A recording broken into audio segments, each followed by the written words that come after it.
Hello friends, welcome to my channel. My name is Bernard and I'm a violin teacher.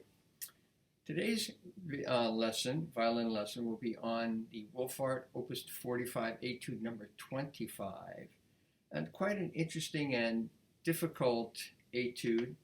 I have some suggestions to make it more valuable for your practice.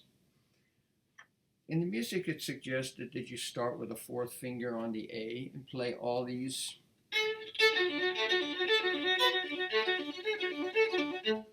I think a better exercise here is to play it open. So you have repetitive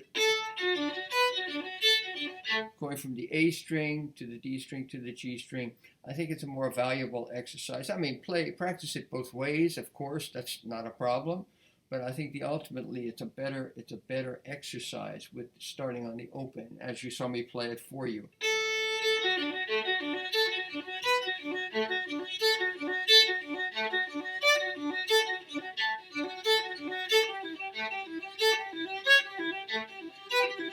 So the piece, practice it slowly, take it up to whatever speed you can achieve.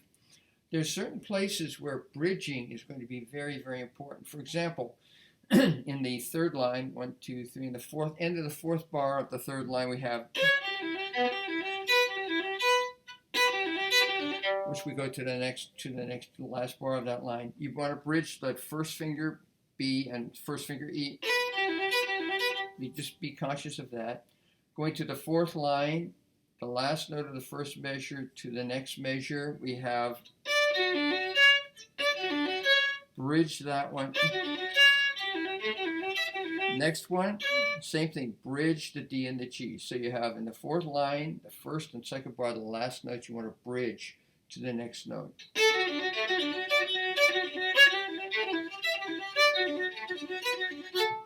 Okay, and then the rest, there's similarities in 1, 2, 3, 4, 5. The fifth line.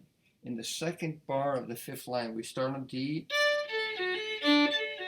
bridging the C, F and C sharp, F sharp and C sharp, all the way across almost 2 full beats. There. Same thing in the next bar. See, this is Wohlfahrt's genius, where he does these kind of technical things which are so valuable for everything else that you play. Beethoven violin concerto, Tchaikovsky concerto, all these kind of techniques you'll be using there. And you just want to get used to it.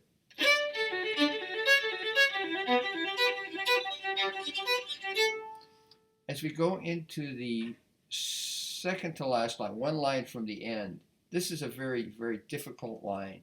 If we're playing second bar, we go to the F natural, and then we have a first finger B natural, and we have to pick it up. I marked in my music so I'd remember a little triangle over the B so I wouldn't hold it down, because I have to put it for the G sharp. But then at the end of that third bar, you need to hold the B down for. But then after that second one, pick it up again. It's quite a difficult passage. Practice it very slowly. This.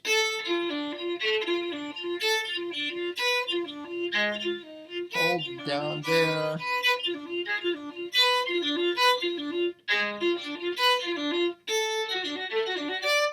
Now I noticed when I played the piece through using the fourth finger as suggested in the music, this very passage, going from the second to last line to the last, was very difficult playing a fourth finger. Because you have to reach for the A and then get the F sharp also. In this case, much easier to play it open. And there's another bridge right here.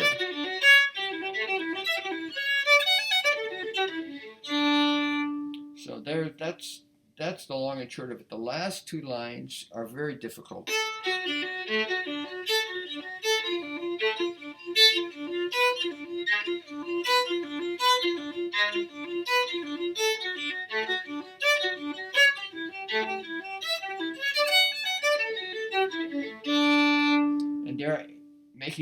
making sure I actually reinforce it.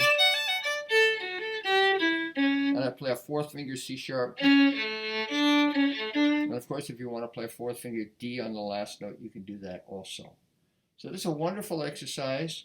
I have marked in my music 116 when I recorded it long ago. I haven't checked it, but you can play it at any speed, playing it slowly.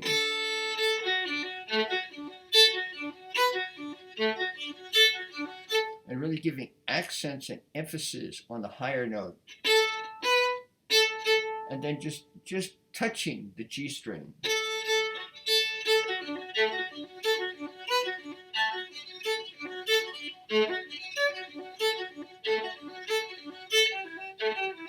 And I suggest don't practice this piece with new strings. I have new strings on my violin, and this, these strings, these are obbligato strings, very nice strings, but they take 1 to 2 weeks to play in, and I just put them on a day ago, and they're very stiff, so it's very, very hard. This is very difficult to record this piece. I had to record it several times before I could get it. So anyhow, if you do have new strings, just realize it's a little hard to get that G string to just speak with a light bow touch, because that's what's needed here, where you're putting all the emphasis on the A string, A string, A string, with that little da-da-da, da-da-da, da-da-da. Very, very wonderful etude. Thanks for listening. Hope this is helpful to you. Have a great day.